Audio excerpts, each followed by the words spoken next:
The morning sun cast long shadows across the Nevada desert as Earth's remote spaceport number 7 buzzed with its usual activity. Tom Walker stood at the control tower's window, his coffee getting cold in his hand as he watched the incoming blip on the radar screen grow closer. This wasn't just another supply ship or trader vessel. This was a Galactic Council diplomatic ship. All stations, heads up.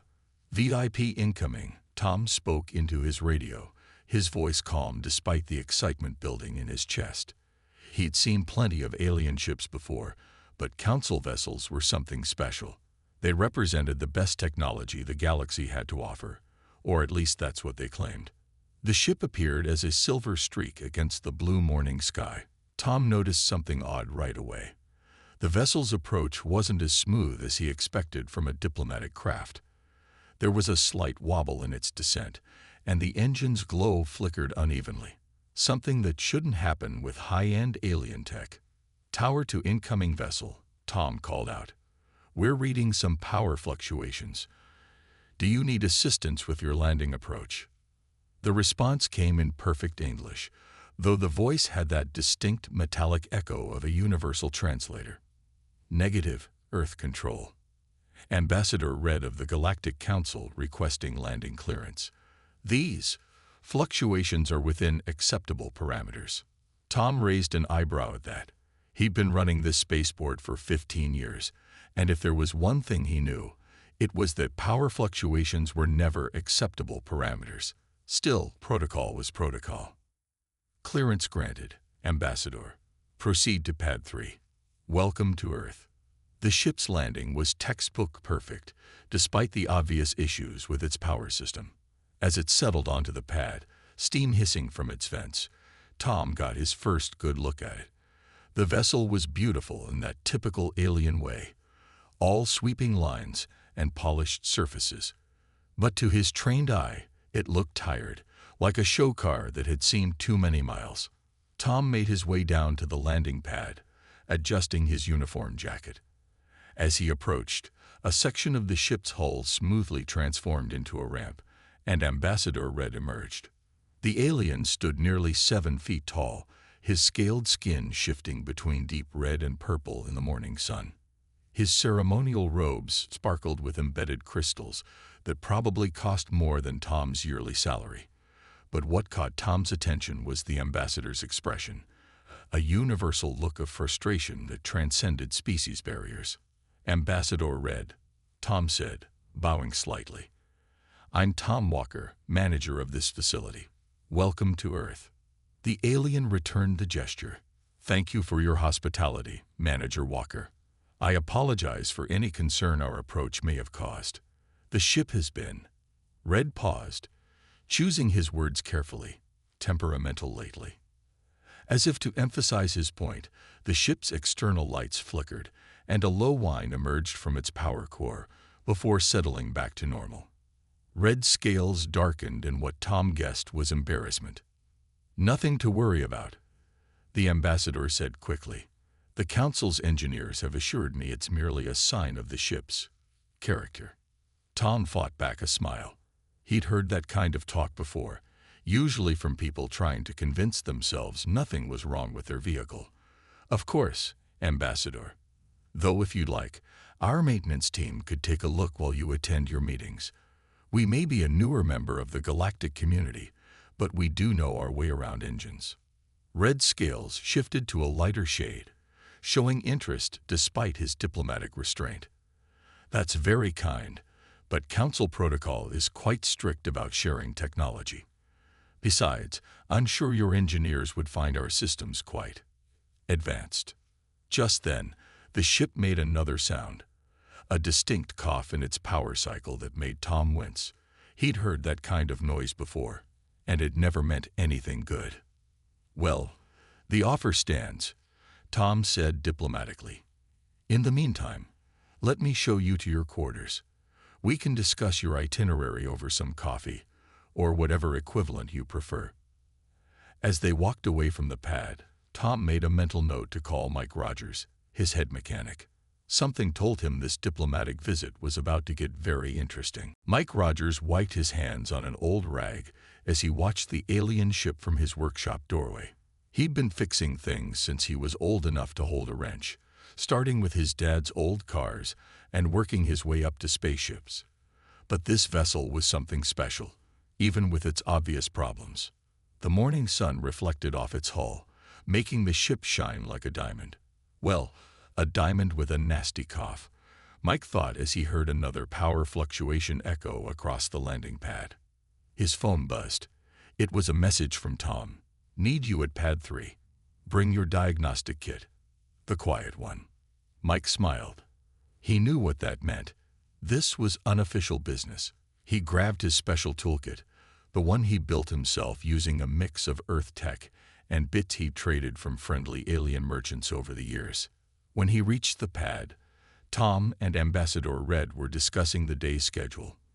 Mike hung back, studying the ship with professional interest. The power core's whine was all wrong. It reminded him of the time his old Mustang's fuel injection system got clogged with bad gas. "Ah, Mike," Tom called out. "Ambassador, this is Mike Rogers, our head mechanic." "Mike, this is Ambassador Red from the Galactic Council." Mike stepped forward, nodding respectfully. "Honor to meet you, Ambassador. That's a beautiful ship you've got there." He paused as the vessel made another unhealthy sound. Those sounds like she's not too happy at the moment. Red's scales shifted to a deeper purple. "The ship is functioning within acceptable parameters," he said, but Mike noticed his eyes darting toward the engine housing when it made another concerning noise. "Mind if I take a look?" Mike asked, pulling out his handheld scanner. "Won't touch anything without permission. Just want to see what we're dealing with." The ambassador hesitated. Council protocol strictly forbids sharing advanced technology with developing worlds. Mike tried not to smile at the word developing. He'd fixed enough alien ships to know that advanced didn't always mean better. "No sharing needed," he said. "I'll just do a basic power reading. Completely passive scan." Tom added helpfully, "Mike's the best mechanic we've got. He once fixed a trader's quantum drive using nothing but Earth parts and some clever thinking." Red's scales flickered with interest. A quantum drive. With Earth technology. "Sometimes the simple solutions work best," Mike said, shrugging. He held up his scanner. "May I?" After a moment's hesitation, Red nodded. "A passive scan only. No direct interface with ship systems." Mike walked slowly around the ship, his scanner humming quietly. He'd modified the device himself, adding features that could read almost any kind of power signature. The readings made his eyebrows rise higher with each step. "Well," he said finally, "good news is, it's not as bad as it sounds. Bad news is, your power distribution system is fighting itself." Red's translator made a confused chirping sound. "Fighting itself." The council engineers said the power fluctuations were normal aging patterns. Mike shook his head. "Respectfully, Ambassador, there's nothing normal about these patterns. Your power core is running at about 70% efficiency, but your distribution grid is trying to compensate by pushing 110%. It's like having a sports car engine connected to a tractor's transmission." The ambassador's scales shifted rapidly between colors. The council's engineers spent weeks attempting to diagnose the problem. They assured me nothing could be done without a complete system replacement. "Sometimes you need fresh eyes," Mike said. He pulled out a small tablet and quickly sketched a diagram. "Look here. If we reroute the power flow through a modified distribution grid, add some stabilizers here and here." He pointed to different parts of the diagram. "We could get you back to 95% efficiency. Maybe better." Red studied the diagram with intense interest. "And you could implement these changes." "Give me 3 days," Mike said confidently. "I won't touch anything you're not comfortable with, and you can watch the whole process." The ambassador looked at the ship as it made another unhealthy sound, then back at Mike's diagram. His scales settled into a determined orange color. "The council would not approve," Red said slowly. But they're not here, are they? The ship's engine room was everything Mike had imagined and more. Glowing tubes of blue energy crisscrossed the ceiling, while holographic displays floated in the air, showing readings in alien script. But what really caught his attention were the obvious signs of patch jobs and quick fixes, the galactic equivalent of duct tape and wire ties. Council engineers do their best, Red explained, his scales showing a mix of pride and embarrassment. But with so many diplomatic ships to maintain, they often resort to temporary solutions. Mike nodded, running his scanner over a particularly messy bundle of power conduits. I know that game. Quick fixes become permanent fixes when nobody has time to do it right. He pointed to a junction where 3 power lines met in a tangled mess. See this? It's like trying to pour water through 3 kinked garden hoses at once. Red moved closer, his translator working overtime to keep up with Mike's technical terms. Can it be fixed without replacing the entire power grid? Oh yeah, Mike said, pulling tools from his kit. First thing we need to do is straighten out these power flows. Your ship's got plenty of power. It's just not getting where it needs to go. For the next few hours, Mike worked carefully, explaining each step to Red. He started with the basics, rerouting power conduits, cleaning connection points, and replacing worn components with hybrid parts he designed himself. The ambassador watched with growing interest, his scales shifting to bright colors whenever Mike showed him something new. This part here, Mike said, pointing to a glowing cylinder, it's like the fuel pump in an old car. It's pushing too hard because the lines after it are restricted. We cleaned those up. And he made a final adjustment, and the cylinder's angry red glow softened to a healthy blue. The constant whine that had filled the engine room dropped to a gentle hum. Red scales turned a bright gold color. The vibration, it's gone. That's just the start, Mike said, grinning. Now watch this. He pulled out what looked like a small crystal wrapped in copper wire. This is something I've been working on. Combines your power crystal technology with Earth's old-school electrical principles. Should help smooth out the power delivery. The ambassador's scales darkened with concern. That's not council-approved technology. Neither is half the patchwork in here, Mike pointed out. Sometimes the best solutions come from mixing the old with the new. Trust me. After a moment's hesitation, Red nodded. Mike carefully installed the hybrid device, connecting it to the main power grid through a series of adapters he'd built. The engine room's lights flickered once, then stabilized at a brighter level than before. Power efficiency up by 20%, Mike announced, checking his scanner. And that's just from the basic fixes. Give me 2 more days, and I can show you what this ship can really do. Red studied the readings on the holographic displays, his scales shifting through various shades of amazement. This is impressive. The council engineers said such improvements were impossible without a complete overhaul. Sometimes you need to think outside the box, Mike said, patting the engine housing. Speaking of which, I've got some ideas about your propulsion system. Nothing crazy, just some tweaks to improve response time and power delivery. Interested? The ambassador looked around the engine room, noting how much smoother everything was running. His scales settled into a color Mike hadn't seen before, a mix of excitement and mischief. The council protocols are quite clear about modifications to diplomatic vessels, Red said slowly. Then he smiled, showing rows of perfectly white teeth. However, they are less specific about maintenance procedures. Perhaps we could classify these improvements as routine maintenance. Mike's grin widened. I like how you think, Ambassador. Now, let me tell you about this little trick I learned from my hot rod days. Ever heard of something called nitrous oxide? The ship's hum seemed to take on a happier note as the human and alien bent over Mike's tablet, discussing modifications that would definitely not be found in any council manual. 2 days had passed, and Ambassador Red's diplomatic ship looked the same on the outside. But inside, it was becoming something entirely different. Mike worked like a man possessed, His tools spread across the engine room floor as he moved between systems with practiced ease. "Hand me that power coupler, would you?" Mike asked, his voice echoing from inside an access panel. Red passed him the tool, his scales showing bright interest as he watched the human work. "You're connecting the new power matrix directly to the propulsion system?" Red asked, studying Mike's diagrams on a nearby tablet. "Won't that overload the safety buffers?" Mike slid out from the panel, his face streaked with grease and a wide grin on his face. "That's the beautiful part. Remember those crystals we installed yesterday? They're not just power stabilizers. They're also safety buffers. Better than the originals, if I do say so myself." The engine room had changed dramatically.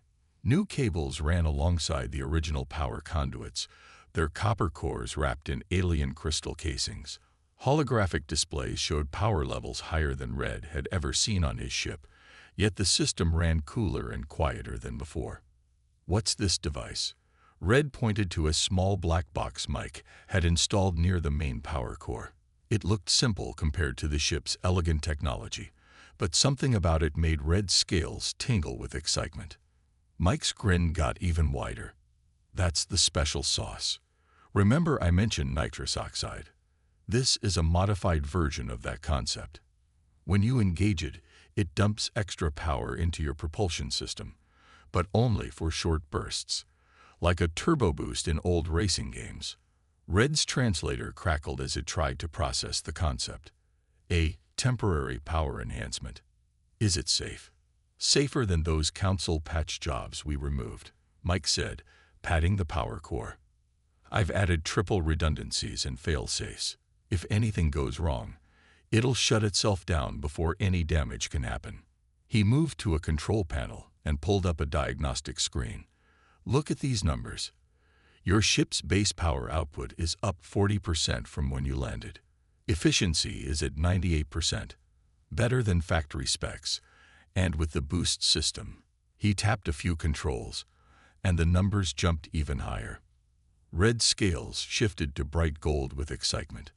The council engineers said such improvements were impossible. "Nothing's impossible," Mike said, sliding back under the panel. "Just got to think differently. Your tech is amazing, but sometimes it's too complex. Sometimes you need simple solutions mixed with advanced technology." For the next few hours, they worked together, Mike teaching Red about Earth engineering principles while Red explained how the ship's alien systems worked. They found a strange harmony between the two approaches, the elegant complexity of alien tech combined with the practical simplicity of human engineering. "One last thing," Mike said, pulling out what looked like a modified control panel. "I'm adding this to your cockpit. It's got all the controls for the new systems, plus some extra features I think you'll like." Red studied the panel. It was beautifully simple, just a few switches and a single large button under a clear safety cover. "What's this button for?" "That," Mike said with a twinkle in his eye, "is for when you really want to show off what this ship can do. But use it sparingly. It's powerful stuff." As they finished the installation, Tom walked into the engine room. His eyes widened at the modifications. "Everything okay in here?" "Better than okay," Mike said proudly. "Ambassador Red's ship is now running better than new. Want to tell him about the test flight, Ambassador?" Red's scales shifted to a confident blue. "Yes, we've scheduled a test flight for tomorrow morning. Just a routine maintenance check, of course. Nothing unusual." Tom looked between the two of them, noting Mike's barely contained excitement and Red's attempt at diplomatic calm. "Of course," he said with a knowing smile. "Just routine maintenance. I'll make sure the flight path is cleared for testing purposes." As Tom left, Mike closed the final panel and stepped back to admire their work. "Well, Ambassador, your ship is ready. Tomorrow, we find out what she can really do."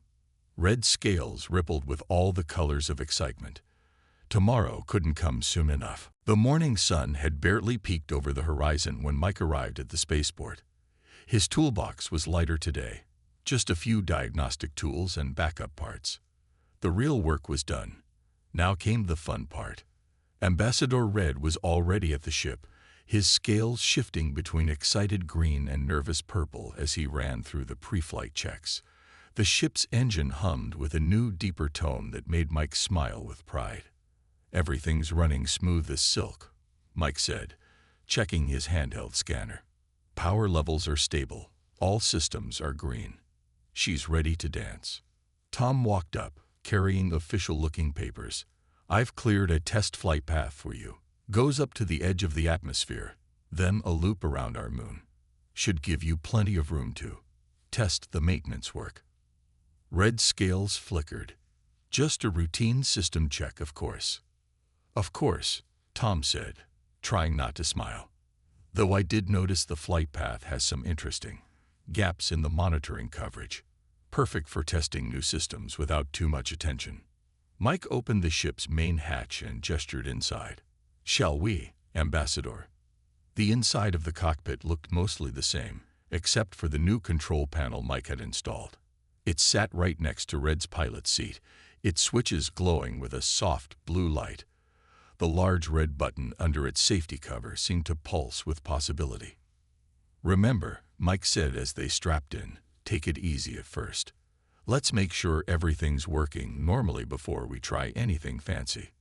Red nodded, his claws moving over the controls with practiced ease. The ship lifted off smoothly, much smoother than when it had landed 3 days ago. The usual whine of the engines was replaced by a confident purr. "Power levels are 30% higher than normal," Red noted, his scales brightening. "Yet the strain on the systems is lower. How is this possible?" "Better power flow," Mike explained, watching the diagnostics. "Like replacing a clogged pipe with a clean one. You're getting more power with less effort." They climbed higher, the sky darkening around them. The ship responded to every command instantly, moving with a grace that made Red's scales shine with joy. "Shall we try something more interesting?" Mike suggested, glancing at the new control panel. Red's scales rippled with excitement. "What do you recommend?" "Flip that blue switch first. That activates the power enhancement system. Then try a basic maneuver, something simple like a loop." Red did as instructed. The ship's hum deepened slightly, and the power readings jumped. When Red pulled back on the controls, the ship didn't just loop. It carved through the sky like a figure skater on ice. "Incredible," Red exclaimed. "The response is, I've never felt anything like it." "That's just the warm-up," Mike said, grinning. "Ready to try the real upgrade." Red's eyes fixed on the red button under its safety cover. "The one you said to use sparingly." "That's the one. Make sure we're on a clear vector first. Wouldn't want to startle any satellites." Red positioned the ship carefully, choosing the clear path that arced away from Earth. His claw hovered over the button's safety cover. "What exactly will this do?" he asked, scales flickering between excitement and caution. Mike's grin widened. "Remember how I mentioned racing cars? This is like that nitrous system I told you about, but adapted for spacecraft. It'll give you about 10 seconds of boost that'll make your normal engines look like they're standing still." 10 seconds of. Red's translator couldn't find the right words. "Pure speed," Mike finished. "Don't worry. I built in every safety measure I could think of. It's perfectly safe, just exciting." Red looked at the button, then at Mike, then back at the button. His scales settled into a bright, determined gold. "Well," he said, flipping open the safety cover, "we are conducting thorough maintenance tests, after all." Mike braced himself in his seat. This was going to be good. Red's claw pressed the red button. For a split second, nothing happened. Then the universe seemed to explode around them. The ship shot forward like a bullet from a gun. The stars became streaks of light as acceleration pressed both Mike and Red deep into their seats. The engine's gentle purr turned into a thunderous roar that vibrated through the entire ship. "Sweep mother off." Mike's words were cut off by their speed. His scanner was showing numbers that seemed impossible. They'd just passed the moon in seconds, covering a distance that usually took hours. Red scales were flashing every color imaginable, his claws gripping the controls as the ship responded to his lightest touch. The ambassador let out a sound that his translator couldn't process, something between a laugh and a shout of pure joy. This is... Red couldn't find the words in any language. The ship carved through space like a hot knife through butter, performing maneuvers that would make a fighter pilot jealous. Mike watched the power readings with pride. Everything was working perfectly. The hybrid systems he'd installed were handling the strain beautifully, the mix of human and alien technology creating something entirely new. "Try a roll," Mike suggested, shouting over the engine's roar. Red didn't hesitate. The ship spun on its axis while maintaining its incredible speed, creating a corkscrew path through space that probably violated several laws of physics. The boost system's timer counted down. 5 seconds left. 4, 3, one more trick. Red called out, pulling the ship into a tight turn that would have torn a normal vessel apart. The enhanced structural integrity held firm, and they carved a perfect arc through the void. As the timer hit 0, the boost system powered down smoothly. The ship returned to its normal speed, which now felt like crawling compared to what they'd just experienced. Red and Mike sat in stunned silence for a moment, processing what had just happened. That was, Red's scales had settled into a deep, satisfied gold color. "I don't think the council has words for what that was." Mike checked his readings, grinning from ear to ear. "We just covered the Earth-Moon distance in about 20 seconds. That's definitely not in the council's specifications." Red looked at the simple red button that had unleashed such power. "And you developed this technology for racing cars?" "Well, the basic concept," Mike explained, still catching his breath, "though I had to modify it quite a bit for spacecraft. The principles are similar, just had to account for the lack of air resistance, different fuel types, and about 100 other factors." The ambassador's scales shifted to a thoughtful blue. "The council has been developing faster than light travel for centuries.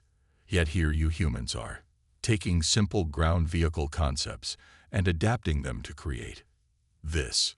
Mike shrugged. "Sometimes the old ideas are the best ideas. They just need a new way of looking at them." Red turned the ship back toward Earth, handling the controls with newfound confidence. The vessel responded perfectly, moving with a grace and power that felt completely natural. "The council engineers will want to inspect these modifications," Red said, his scales showing concern for the first time since their flight began. "They can try," Mike said with a sly smile. "But good luck figuring out how it all works without understanding Earth's internal combustion engines, hot rod culture, and about 50 years of racing history." Red's scales rippled with amusement. "Perhaps it's best if this remains classified as routine maintenance." "Exactly," Mike agreed. "Just some basic upkeep. Nothing unusual to report." As they approached the spaceport, Red's claws hovered over the boost button again. "We do have enough power for one more test, just to ensure everything is working properly, of course." Mike buckled his safety harness tighter. "Of course. Can't be too thorough with maintenance checks." The ship turned toward open space once more, its engines humming with barely contained power. The stars beckoned, and this time, both human and alien were ready for the ride of their lives. News travels fast, even in space. Within a week of Ambassador Red's routine maintenance at Earth's remote spaceport number 7, stories began spreading through the galactic diplomatic corps. Other ambassadors couldn't help but notice how Red's ship moved differently, smoother, faster, with a grace that their own vessels couldn't match. "Just some basic repairs," Red would say whenever anyone asked, his scales shifting to innocent shades of blue. But he couldn't hide his pleased colors whenever his ship performed a particularly impressive maneuver during diplomatic missions. Back on Earth, Mike was surprised one morning to find 3 more diplomatic vessels waiting at the spaceport. Their crews all reported various minor problems that needed routine maintenance. Funny how they all showed up at once, Tom said, watching from his office window as Mike walked toward the ships, and how they specifically requested our expert maintenance services. Mike just grinned and grabbed his toolbox. Can't turn down ships in need, can we? The Galactic Council eventually caught wind of the situation. They sent their top engineers to inspect Red's ship, trying to understand how it had become the most efficient vessel in the diplomatic fleet. The engineers spent days running tests and taking readings. Fascinating, the lead engineer said, studying the hybrid systems. These modifications combine principles we've never considered before. The power integration is unusual, but brilliant. Red stood nearby, his scales a careful neutral shade. Everything is within safety parameters, of course. Safety parameters, the engineer laughed. Ambassador, your ship is performing above Council specifications in every category. Whatever maintenance was done here, it's revolutionary. That caught the attention of the Council's higher-ups. Within a month, they had drafted a new initiative, the Earth Galactic Engineering Exchange Program. Its first instructor, Mike Rogers, the simple mechanic who'd shown that sometimes the old ways were the best ways. I don't know about being a teacher, Mike said when they offered him the position. I'm just good with engines. That's exactly what we need, the council representative explained. Your ability to combine simple solutions with advanced technology is unique. We want you to teach others this. What did you call it? Hot rod thinking, Mike said with a smile. Taking what you've got and making it better, even if it's not the usual way. The program started small, just a few curious alien engineers wanting to learn Earth's primitive but effective techniques. But like all good ideas, it grew. Soon, ships across the galaxy were being upgraded with hybrid systems that combined the best of both worlds. Ambassador Red became the program's biggest supporter. His ship, still running Mike's original modifications, served as a perfect example of what was possible when different approaches worked together. The Council was concerned about sharing technology with Earth, Red said during a diplomatic dinner, his scales glowing with pride. We never considered that Earth would have so much to teach us. Back at Spaceport number 7, Mike kept working on ships, teaching his methods to eager alien students. His workshop became a strange mix of high-tech alien tools and old Earth equipment, each with its own important role to play. It's all about understanding the basics, he'd tell his students. Whether it's a hot rod or a starship, the principles are the same. Power needs to flow smoothly, parts need to work together, and sometimes the simplest solution is the best solution. Tom still got messages from the Council asking about their unusual maintenance procedures. He always sent the same reply. Just standard Earth engineering practices. Nothing unusual to report.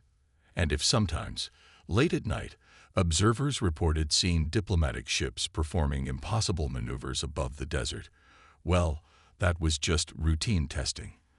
After all, proper maintenance was important for any vessel, whether it crawled along the ground or danced among the stars.